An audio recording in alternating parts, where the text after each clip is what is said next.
God save King Henry, of that name the sick. God save King Henry, King of France and England. God save King Henry, King of France and England. We thank you.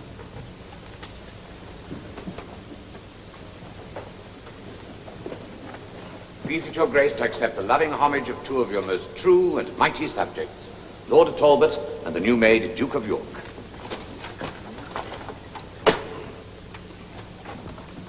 My gracious prince, since you have come to France, I have a while given truce unto my wars to do my duty to my sovereign.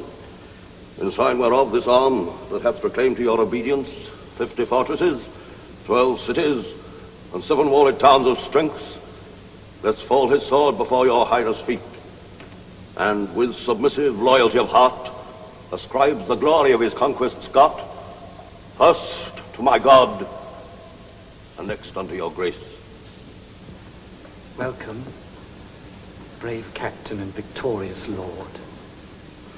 When I was young, as yet I am not old, I do remember how my father said a stouter champion never handled sword.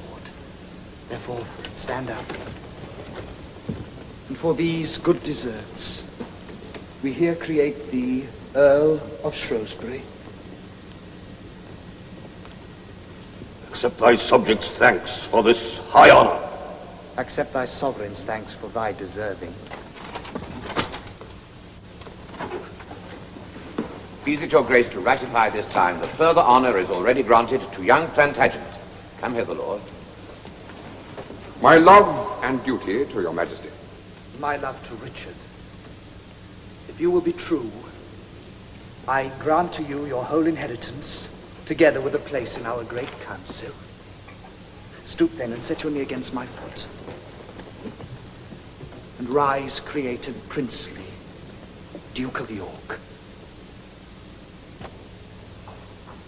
And so thrive Richard as thy foes may fall. And as my duty springs, so perish they that grudge one thought against your majesty. Welcome, High Prince, the mighty Duke of York. Welcome, High Prince, the mighty Duke of York. Perish, base prince, ignoble Duke of York. Trust me, my lords, since I was England's king, my heart was ne'er so light as it is now, thus lovingly encompassed by my peers. And I should think me maugre my deserving of kings, the happiest in Christendom. Were but our Uncle Bedford in this presence, and our good ally, worthy Burgundy. 'Tis strange you have received no greeting from him. My gracious sovereign. As I rode from Calais, a letter was delivered to my hand, written to your highness by the absent duke. What means his grace that he hath changed his style? No more, but plain and bluntly, to the king. What's here? I have upon a special cause, moved with compassion of my country's wrack, forsaken your pernicious faction, and joined with Charles, the rightful King of France. Oh, monstrous treachery! Can this be so, that in alliance, amity, and oaths, there should be found such false dissembling guile? What doth my Uncle Burgundy revolt? Why then, Lord Talbot there shall speak with him and give him chastisement for this abuse. How say you, my lord, are you not content? Content, my liege, yes. Not that I am prevented. I should have begged I might have been employed. Then gather strength and let him well perceive what foul offence it is to flout his friends. I go, my lord. In heart desiring still, you may behold confusion of your foes. Uncle of Exeter, attend on him. This sudden falling off of Burgundy doth grieve me much. And yet 'tis recompensed by that sweet harmony late stablished in those domestic jars that troubled us. Grant me the combat, gracious sovereign. And me, my lord, grant me the combat, too. This is my kinsman, Vernon, noble prince. This is mine, sweet Harry, favour best. Be patient, lords, and give them leave to speak. Say, gentlemen, why dost thou so exclaim? Vernon upbraids me for the rose I wear, saying the sanguine colour of the leaves did represent my master's blushing cheeks. In computation of which rude reproach, I crave the benefit of law of arms. Yet no, my lord, I was provoked by him. For he declared the paleness of this flower betrayed the faintness of my master's heart.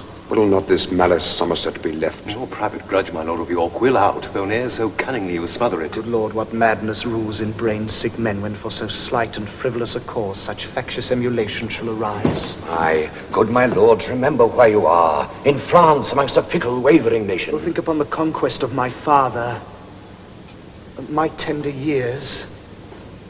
Let us not forego that for a trifle that was bought with blood.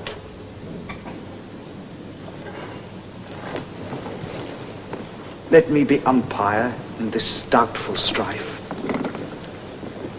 I see no reason if I wear this rose, that anyone should therefore be suspicious I'm more inclined to Somerset than York. Both are my kinsmen, and I love them both. And therefore, as we hither came in peace, so let us still continue peace and love. Cousins, unite your horsemen and your foot. Go cheerfully together and digest your angry choler on your enemies. Ourself, my Lord Protector, and the rest, after some respite, shall return to Calais, from thence to England, where I hope ere long to be presented with your victories.